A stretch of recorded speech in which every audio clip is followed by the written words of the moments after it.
चुड़ैल की कहानियों में अक्सर डरावने मोड़ होते हैं, लेकिन ये कहानी थोड़ी अलग और रोंगटे खड़े कर देने वाली है। तो अपना हेडफोन लगा लें और पूरा सुने, मजा आएगा डर के साथ। साहिल अपनी नई कार से रात के वक्त हाईवे से गुजर रहा था। घने जंगलों के बीच से गुजरती वो सड़क एकदम सुनसान थी। अचानक उसकी कार का टायर पंक्चर हो गया। सुनसान सड़क और चारों तरफ सन्नाटा। साहिल का दिल थोड़ा घबराने लगा। वो कार से नीचे उतरा और टायर बदलने लगा। तभी उसे सड़क के दूसरी तरफ पेड़ों के झुरमुट में एक सफ़ेद साया दिखा। उसने अपनी टॉर्च जलाई तो देखा कि एक बेहद खूबसूरत औरत सफ़ेद साड़ी पहने खड़ी थी। उसके लंबे काले बाल उसके चेहरे को आधा ढक रहे थे। साहिल ने राहत की सांस ली कि कोई तो है। उसने पूछा, जी आप यहाँ इतनी रात को क्या कर रही हैं? क्या मैं आपकी कोई मदद कर सकता हूँ? वो औरत कुछ नहीं बोली, बस उसने धीरे से अपनी एक उंगली से जंगल के अंदर जाने वाले एक संकरे रास्ते की तरफ इशारा किया। साहिल को लगा शायद उसका घर उस तरफ है और उसे मदद चाहिए। जैसे ही साहिल उसके करीब पहुंचा, उसे एक अजीब सी सड़न की बदबू आई, जैसे कोई मांस सड़ रहा हो। उसे शक हुआ। उसने अपनी टॉर्च की रोशनी नीचे उसके पैरों की तरफ डाली। साहिल के हाथ से टॉर्च गिरते गिरते बची। उस औरत के पैर पूरी तरह से पीछे की तरफ मुड़े हुए थे, उल्टे पैर, और उसकी एड़ियां आगे की तरफ थीं। साहिल समझ गया कि ये कोई इंसान नहीं, चुड़ैल है। वो अपनी जान बचाने के लिए पीछे मुड़ा और कार की तरफ भागा।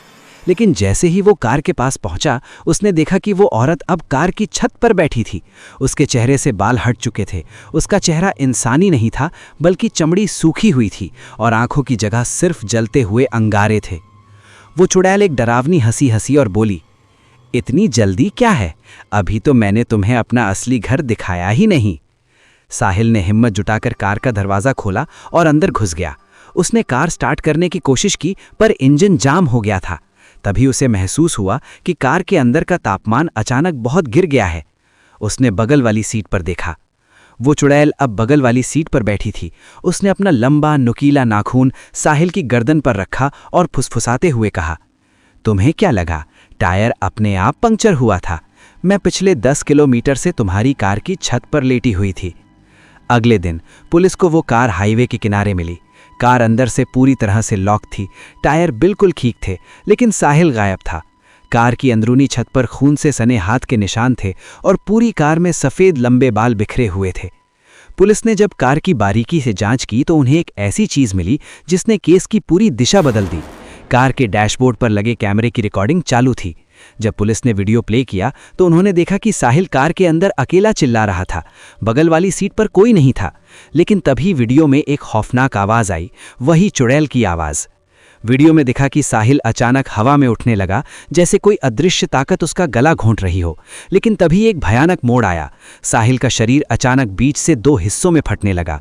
लेकिन खून बाहर नहीं गिर रहा था, बल्कि साहिल के शरीर के अंदर से वही सफ़ेद साड़ी वाली औरत चुड़ैल बाहर निकल रही थी। ट्विस्ट ये था कि वो औरत कार के बाहर नहीं थी और ना ही वो साहिल को मारना चाहती थी। वो असल में एक परजीवी थी जो इंसानी शरीर के अंदर रहती थी। जिस औरत को साहिल ने बाहर देखा था वो सिर्फ एक छलावा था, ताकि वो साहिल का ध्यान भटका सके और उसके शरीर पर पूरी तरह कब्जा कर ले। वीडियो के अंत में दिखा कि वो चुड़ैल अब पूरी तरह से साहिल के शरीर से बाहर आ चुकी थी। उसने कैमरे की तरफ देखा और उसकी आंखें अचानक बदल गईं। वो बिल्कुल साहिल की आंखों जैसी दिखने लगीं। उसने अपना चेहरा सिकोड़ा, हड्डियां चटकाईं और धीरे धीरे उसका रूप बदलने लगा। कुछ ही सेकंड में वो हूबहू साहिल बन गई। उसने साहिल के कपड़े पहने, आईने में देखकर अपनी मुस्कान ठीक की और कैमरे की तरफ देखकर बोली, अब अगली कार मेरी होगी। पुलिस को जब ये वीडियो मिला तब तक बहुत देर हो चुकी थी, क्योंकि ठीक उसी वक्त पुलिस स्टेशन के बाहर एक सिपाही ने देखा कि साहिल अपनी कार की चाबी मांगने आया है। सिपाही ने उसे चाबी दे दी और वो साहिल मुस्कुराते हुए स्टेशन से बाहर निकल गया। वो सिपाही जब वापस अंदर आया और उसने वीडियो का अंत देखा तो उसके हाथ पांव फूल गए। वीडियो के आखिरी फ्रेम में इस साहिल के रूप में बैठी उस चीज ने कैमरे की तरफ हाथ हिलाया और उसके हाथ के नाखून अब भी काले और नुकीले थे। आज वो साहिल आपके शहर की सड़कों पर घूम रहा होगा, किसी लिफ्ट देने वाले का इंतजार करते हुए।